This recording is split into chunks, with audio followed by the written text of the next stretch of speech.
So I, like many of you, really loved Anne with an E. Anne with an E was so good. It's my favorite adaptation of Anne of Green Gables so far, which is saying a lot because there have been 13 film and TV adaptations that are available in English of Anne of Green Gables. There are also 5 spin-offs that are about the characters of Anne of Green Gables but do not take place within the books of Anne of Green Gables. They are like entirely separate stories that have the characters but don't follow any of the books. So the first known Anne of Green Gables adaptation is a silent film called Anne of Green Gables. It came out in 1919 and no record of that film exists anymore. Well, no edition of that film exists anymore. A record exists. We know that this silent film happened, and we know that because there are stills from the silent film in later editions of the book, but you cannot find the silent film anywhere. If anybody can find it, please send it to me. I want to watch this movie so badly. The first movie that you can see is from 1934. It was directed by George Nicholas Jr., 26 years after the original release of the first few books. Anne of Green Gables, of course, came out in 1908. So as we discuss the book and they talk about different references, I am going to try to find historically what they were talking about. So for example, in chapter 2, actually quotes poetry. He says, "The little birds sang as if it were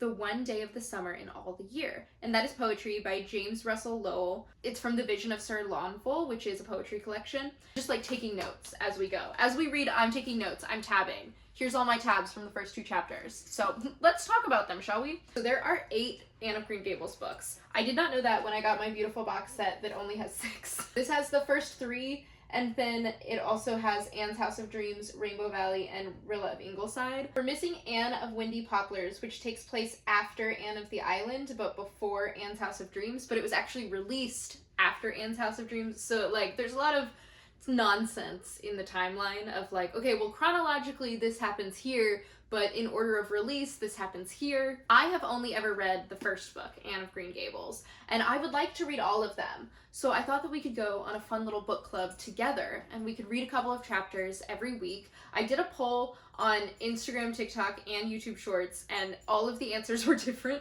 Some people wanted to read a chapter every single day, some people wanted to read a chapter every week, some people wanted to read 2 chapters every week, and some people wanted to read 3 chapters every week. So today we're going to start with what I've already finished, which is the first 2 chapters. If you want to follow along, go ahead and read chapters 1 through 5, and we'll talk about 3, 4, and 5 next week.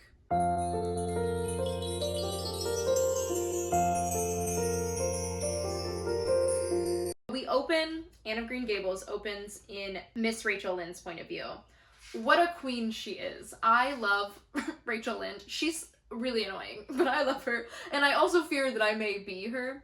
So as we open up, she is looking out her window and she sees Matthew Cuthbert driving by on his little horse and buggy, and she is such a chismosa. I love her. And Montgomery says that not even a brook could run past Miss Rachel Lynde's door without due regard for decency and decorum.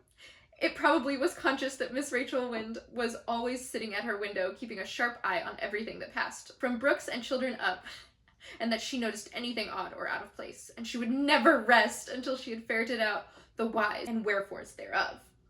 Which is true, because on the next page, she talks about how, like, she doesn't know why Matthew is driving somewhere in his little horse and buggy, and she cannot rest until she finds out. She says, ponder as she might, could make nothing of it, and her afternoon's enjoyment was spoiled. So until she finds out what he's up to, she just can't enjoy her day. So she goes next door to talk to Marilla, and she's like, Marilla, what's Matthew doing? First she says, oh, Marilla, I'm so glad you're okay. I thought that Matthew was going to get a doctor for you, but he didn't seem to be in that much of a hurry. I'm like, okay, chill. So we get our first introduction of Marilla, and as I have seen some adaptations, Anne of Green Gables, of course, is my favorite. We know that Marilla is a little uptight. She's a little strict, you know? And this is our first introduction to her. It says, here sat Marilla Cuthbert, when she sat at all, because she's always busy.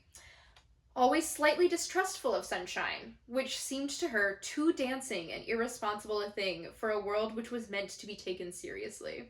The world is so serious, and sunshine is simply having too good of a time. She cannot trust it. The sunshine is just, it's playing too much, and I think that's so funny. Lucy is so funny. As you read through this, I really struggle with classics because I find them boring. And Lucy is such a funny writer, and I'll tell you more about that later, but as you can already see, she's hilarious. So Marilla is telling her that, like, oh, well, Matthew is going into town because he's got to go to the train station and pick up this little orphan boy that we are adopting from the asylum. Matthew needs help on the farm. Rachel is so funny. She says, "Are you in earnest, Marilla?" she demanded when her voice returned to her. Yes, of course. Miss Rachel felt that she had received a severe mental jolt. She thought in exclamation points. A boy? Exclamation point. Marilla and Matthew Cuthbert, of all people, adopting a boy? Exclamation point. From an asylum? Exclamation point. And she's just so funny. She is like, okay, well, no one talked to me about this. This has been done without her advice being asked and must therefore be disapproved. She's so funny. She's like trying to talk Marilla out of it. She's like, that's crazy of you. First of all, how dare you not talk to me about this before doing it? Second of all, you don't know what these kids are like. You don't know if they're gonna be like chill at the farm. We thought we'd get a boy. Matthew is getting up in years, you know, he's 60. He isn't so spry as he once was. His heart troubles him a good deal. And you know how hard it is to get hired help. So they decided to adopt a little boy. And Rachel's like, this is a horrible idea. You're crazy. And Marilla's like, well, too bad, so sad. It's my life and I'm gonna do what I'm gonna do. Oh well. Sorry, Rachel. We didn't ask you, but oh well. And Rachel is like telling her all of these horror stories, all of the horrible things that have happened. And then she tells a story about an orphan child that's adopted and like burns down the house that she was adopted into. And Marilla's like, chill. And Rachel's like, well, I guess it's not a huge deal because of course that was a girl.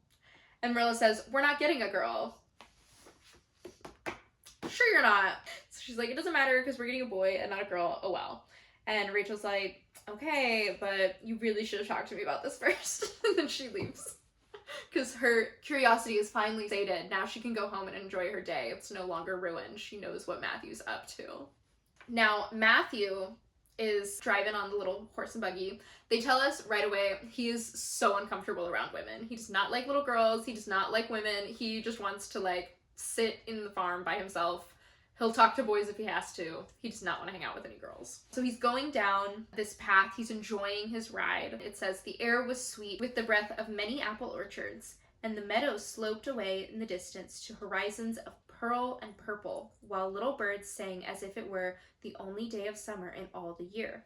Now, I like this introduction of Matthew because I think that it's like very playful. He's very poetic. He's quoting poetry in his head. He's like having such a good time. He's looking out. He's saying that like the horizon's mists are of pearl and purple. And I think that's very imaginative. That's like it's a very Anne way of looking at the drive. And I think that that is a good testament to how close he and Anne will become and how quickly they click. Because Marilla, of course, is so strict in her thoughts. The sunshine is having too much fun. It's dancing. We don't like that. And then Matthew is like, oh, the birds are singing. The air is beautiful. The mist is reflecting light just so.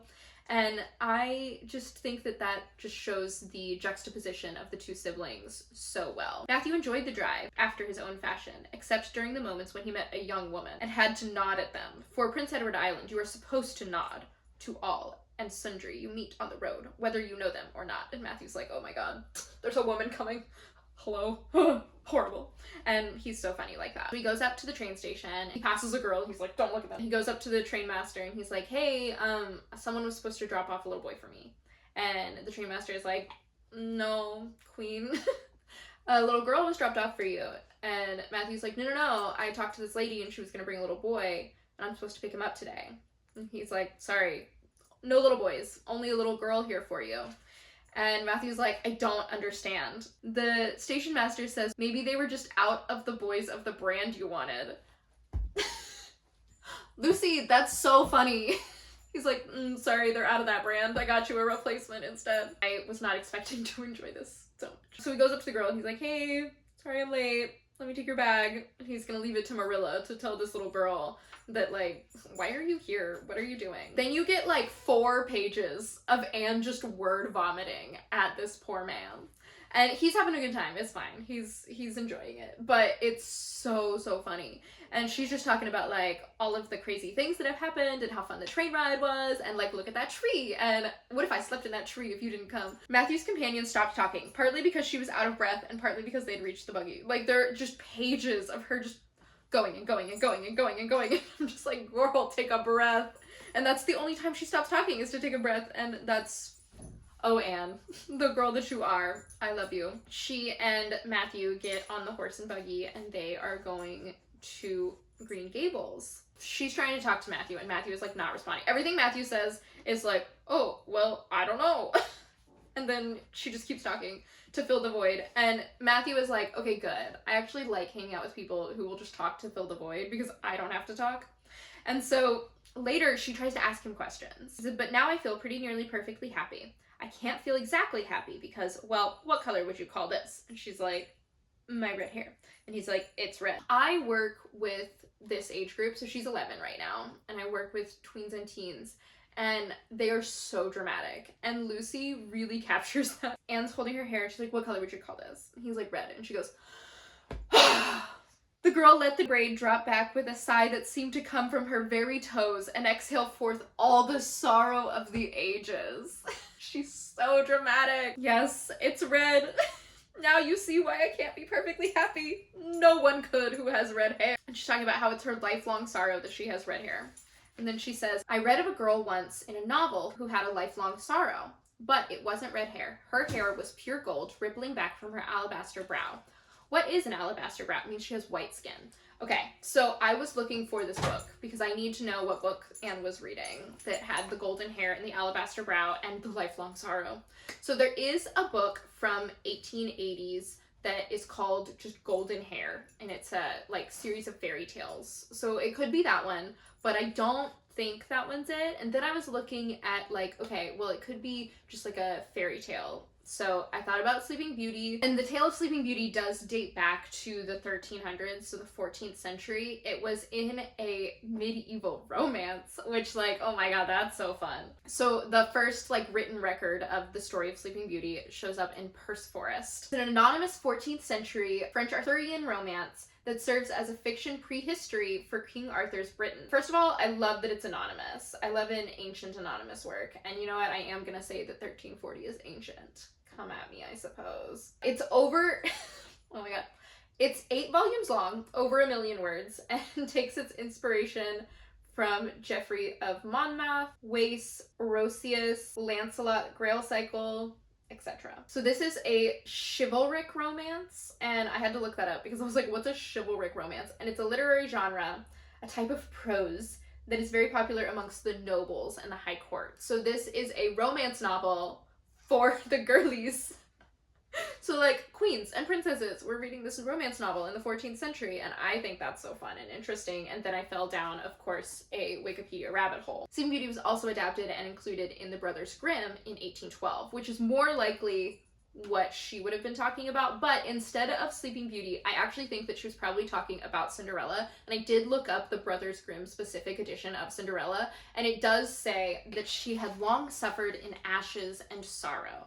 So at least we found that word, but I don't know that that is the specific thing that they were talking about. But as far as I can tell, Cinderella may have been the golden-haired, alabaster brow girly that Anne was talking about. If you think it was someone else, please let me know. I would love to read the works that we're referencing in the book. So we're going. So it's an 8-mile ride to Green Gables, and Anne is not shutting up the whole time.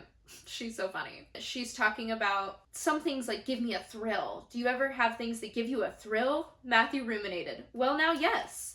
It always kind of gives me a thrill to see them ugly white grubs that spade up in the cucumber beds. I hate to look at them. So he's saying, yeah, it gives me a thrill to kill grubs, to just stab them. And she says, oh, I don't think that can be exactly the same kind of a thrill. Do you think it can? She's like, Matthew, what?